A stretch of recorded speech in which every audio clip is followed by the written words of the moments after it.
Un pays avance si et seulement si le plus petit de ce pays avance lui aussi. Allez, on fait une grande porte. Et surtout lui. Oui, je trace les contours. Car le développement n'a de sens que s'il élève chacun, que s'il ouvre des portes, que s'il donne des chances. La souveraineté ne se mesure pas seulement en chiffres. Elle se mesure dans la capacité d'un État à protéger, à former, à organiser, à investir, à créer et à répartir équitablement la richesse pour que personne ne soit en reste. C'est à cette conviction que répond la mission du PAGDS.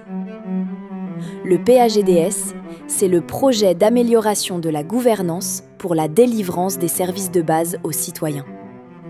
En clair, il s'agit de sécuriser la collecte et optimiser la gestion des ressources publiques, accroître la mobilisation des ressources publiques, optimiser la délivrance des services publics aux citoyens, non seulement pour transformer des systèmes, mais aussi pour transformer des trajectoires. Chaque recette mieux collectée, c'est une école mieux équipée. Chaque marché public plus transparent, c'est un projet réalisé plus vite. Chaque contrôle renforcé, c'est une confiance restaurée. Un pays qui maîtrise ses ressources, maîtrise son avenir. Grâce à la modernisation du cadastre et à la digitalisation des procédures, à la sécurisation des paiements publics, à l'inclusion financière, les ressources intérieures progressent, les opportunités s'élargissent. Dans l'éducation, écrivez éducation dans vos cahiers. L'orientation et les affectations se font en ligne. L'enseignement à distance se met en place. Les manuels arrivent à temps, gratuitement. Avec le contrôle biométrique, les dépenses sont mieux maîtrisées. Cela signifie plus d'équité, plus de mérite, plus de motivation. Dans la santé, les établissements sont connectés au SIH, le système d'information hospitalier. Les données sont fiables, les recettes optimisées. Les soins sont plus accessibles, plus efficaces. La prise en charge sanitaire est améliorée. Sur la gestion des routes, la performance est mesurable. Les contrats routiers sont mieux gérés, les infrastructures répondent aux normes et on circule mieux partout dans le pays. La plateforme ageroute-marché.ci offrira l'opportunité de mieux juger les actions du gouvernement en matière de gestion des travaux routiers. C'est aussi le lieu de se satisfaire des résultats affichés par le PAGDS. Je tiens pour la circonstance à renouveler mes vives félicitations pour l'efficacité et la rigueur imprimée à la tâche.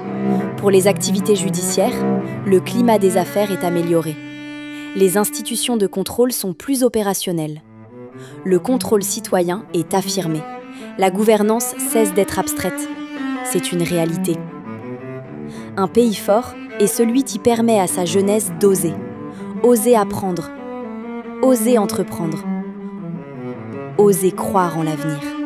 Cette transformation s'appuie notamment sur un partenariat stratégique entre le gouvernement et la Banque mondiale.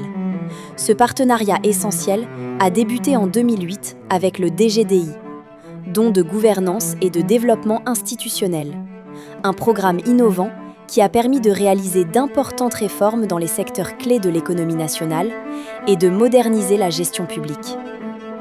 Succédant à l'expérience réussie du DGDI, le PAGDS est créé en 2019 sous la tutelle du ministère de l'Économie, des Finances et du Budget. Il s'agit du premier projet financé par la Banque mondiale selon le mécanisme Programme for Results. Ici, pour plus d'efficacité et de transparence, les décaissements sont échelonnés et conditionnés à la réussite des actions et des réformes engagées. Tout notre projet est un projet digitalisé.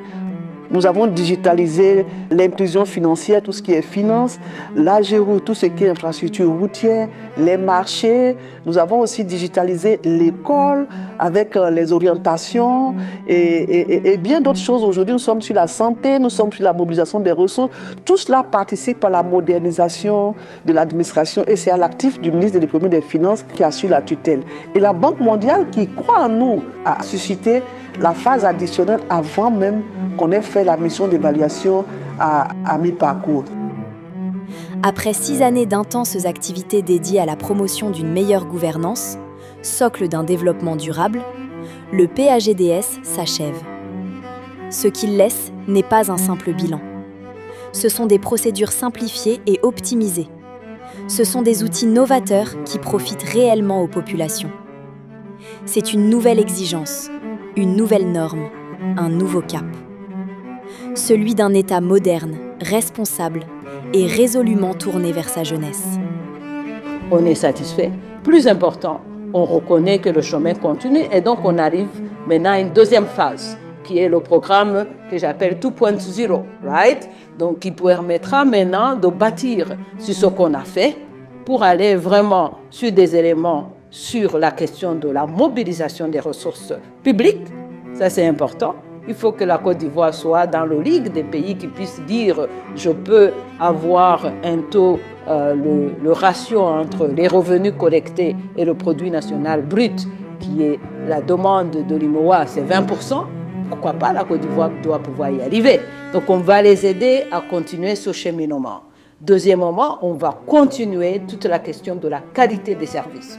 Donc aujourd'hui, avec le cheminement qui est fait, avec l'accompagnement du groupe de la Banque mondiale, je voudrais rêver que la Côte d'Ivoire soit dans cette ligue. S'ils font les investissements dans le capital humain, qu'ils commencent à transformer les produits ici, made in Côte d'Ivoire, c'est possible, c'est faisable, et qu'elles puissent attirer les investissements tant bien étrangers que nationaux. Avec ça, le pays peut très bien croître à 9% de façon continue. Et dans ce cas-là, je vous assure, d'ici 10 ans, la Côte d'Ivoire peut être dans le ligue de ces pays dont je rêve.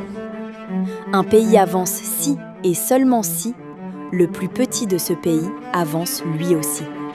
Et désormais, les fondations sont là pour que cet avenir soit partagé. L'avenir ne se promet pas, il se construit. Et il est en marche.